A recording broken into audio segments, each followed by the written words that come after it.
I want you to meet with your lab partner before the next session in order to go over who will be responsible for what portions of this project. Do not make the mistake of attempting to get any of this done at the last minute. No, I know all your professors tell you that, and I'm sure that as college students, you're going to do whatever you decide is best. Even if it means choosing to procrastinate directly against the advice I'm giving you now. But please, don't, right? Don't fall into that trap. Meet with your partner between now and next class, because next class we'll be hitting the ground running with a quiz at the end, which you will be doing as a team whilst separated. No, hold on a moment. Allow me to clarify. You will be taking the quiz in 2 shifts. That way, no one student is carrying the weight of both of your grades, but you have each other as study resources, yeah? This is going to be a semester-long pairing, though there will be a few sections where you will be teamed up into groups of 4, but I really want you to set your possible differences aside and to look at this as an opportunity for collaboration.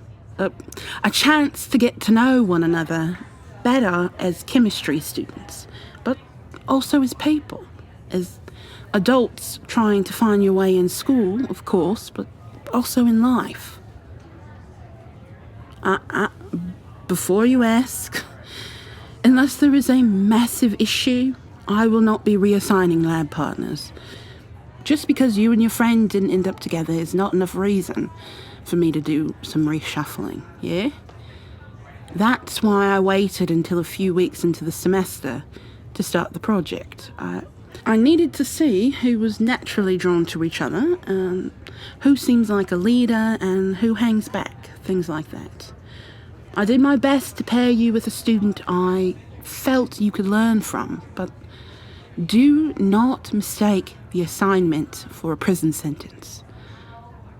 If you attempt to saddle your partner with all the work and I get wind of it, your partner will be matched up with another group, and you, my darling, will be doing the rest of the work on your own. If you abuse your network, you lose it. Yeah? All right. Now then, each of you were given a number when you entered the lab today. If you will be so kind as to find your way to that station, you will meet your lab partner for the remainder of the semester. Please tell me you just haven't gotten up yet. Not that you're number 11 as well. Please. Well, don't act so heartbroken. I wasn't wishing on a star for you either, okay? God. All right. Settle back down, please. Thank you. Right. Now then, we have a bit of time left before the class wraps, so I want you to start getting to know each other. There's a handout at each station if you need some conversation starters, but feel free to improv if you're comfortable. This is just a little getting to know you time, so there's no pressure. I just want you to start to get used to one another, as most of you have never spoken or have had little contact in my class. Maybe because that was how we liked it. Now, Miss Clayton, let's not turn this into a race to see how quickly you can lose your lab partner. A little civility could do you a lot of good. Yes, Professor. Sorry. Yeah. I'm Kendra Clayton, but you already know that. I love chemistry, but I hate human interaction, especially with people I know I have nothing in common with. Hint, hint. I'm talking about you. And I also play softball. Your turn.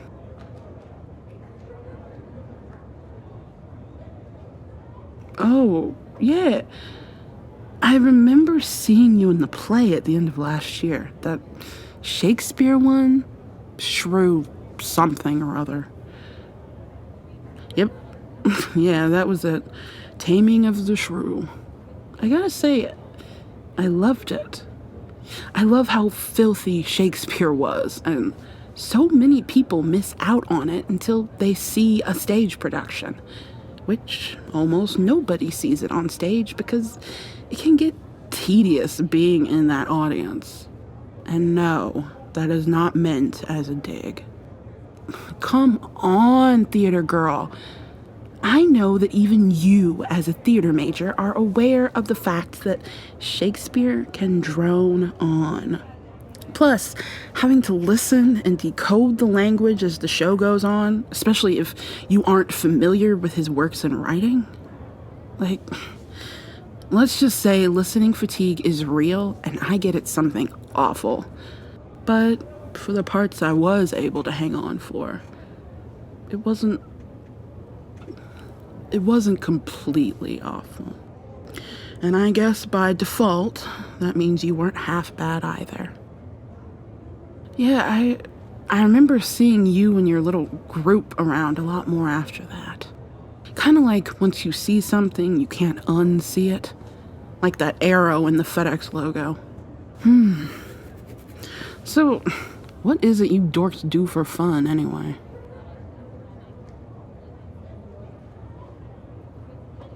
I mean, I've seen you all gathered up in the corner of the art department building after lab, playing some game. You were talking and like narrating or some shit. And then Devin had these fucked up, warped looking dice. I don't know what the amount of D you've taken has to do with anything I was talking about. Why in the hell would you need a die with 20 sides, though? Like, I mean, you could superpower your turns playing Monopoly, that's for sure. But I didn't see a game board or anything. Just those weird dice, what I assume was a map, and then there was you, making all these faces and moving your arms around, and I just had to ask, since we seem to be stuck together yet again for a project, what the fuck is up with that?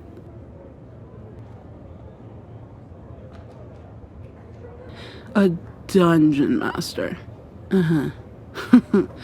Now, why does that sound oh so sexual and not at all like you, little bee? Got any juicy secrets you want to divulge? Are you secretly a findom or some other online mistress to pay for these fine college courses we're required to take?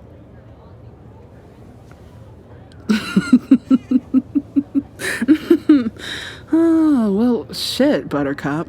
I wouldn't have said that if I knew you'd get all blushy and flustered. I was just having a little fun. Well, maybe I don't care if it wasn't fun for you. Did you ever think of that? God, you're all the same, I swear. You and your little theater friends, like some club nobody wants to get in, but you all walk around with your noses in the air, making sure we all know you don't want us. That you think I'm some stupid jock, but newsflash, little bee, I'm the furthest thing from stupid. Oh my god. I do have to admit, I kind of love how you get all mousy when I get close to you. I'll have to remember that for next time. Anyway, so that game with the... what was it? Right, with a D20. Is that just like an acting nerd thing, or do normal people play as well? Dungeons and Dragons, huh? I mean, I've heard of it, but it just sounded like a lot of work when my older brother was going on about it to our mom when we were kids. I don't want a bunch of self-imposed homework just to be able to kick back and play a board game. Right. It's not a board game. I know. Tabletop, whatever the hell.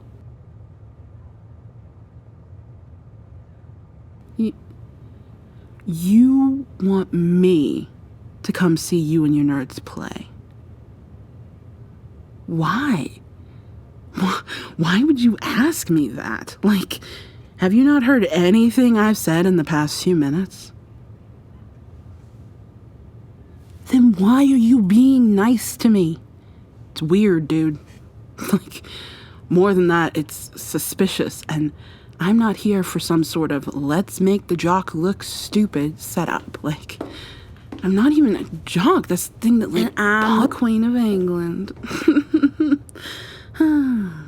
I don't think I recall anyone here asking you a goddamn thing, Little Miss Pep.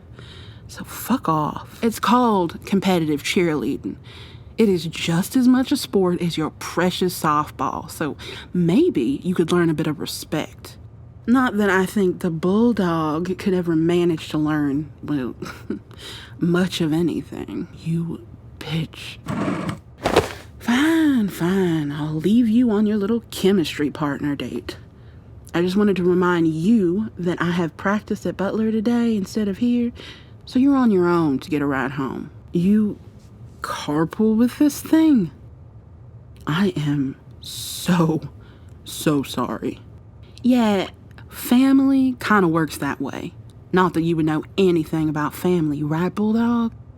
Little loner doesn't fit in with her own team, her family.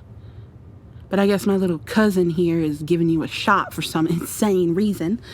So maybe try not to fuck this up too, Would you shut up? No, it's fine. I'm cool. You can take your hand off my arm. It's fine. I ought to be used to it by now.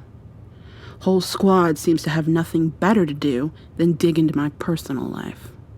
Always good to know who you're forced to be around, you know? Anywho, ta-ta, and text me when you get home, little bee. I mean it this time. Bye. Thanks for calming me down back there. I know I shouldn't let her bother me, but it's hard when all these people build up your reputation without you ever actually doing anything. Kind of stuck playing the part at this point, you know? And she's right, you know? Look around. There's only one other group still here, and I'm pretty sure those two are on a date at this point. Guess Prof made at least one match that made sense. Good for them, I guess. Oh, shit. I'm gonna be late for practice. Here's my number. I've got practice tonight and a double tomorrow, but shoot me a text, not a call. Never a call. Got it? Okay. Shoot me a text and we can start figuring out our meetup schedule and whatever. You know? Until next time, little bee.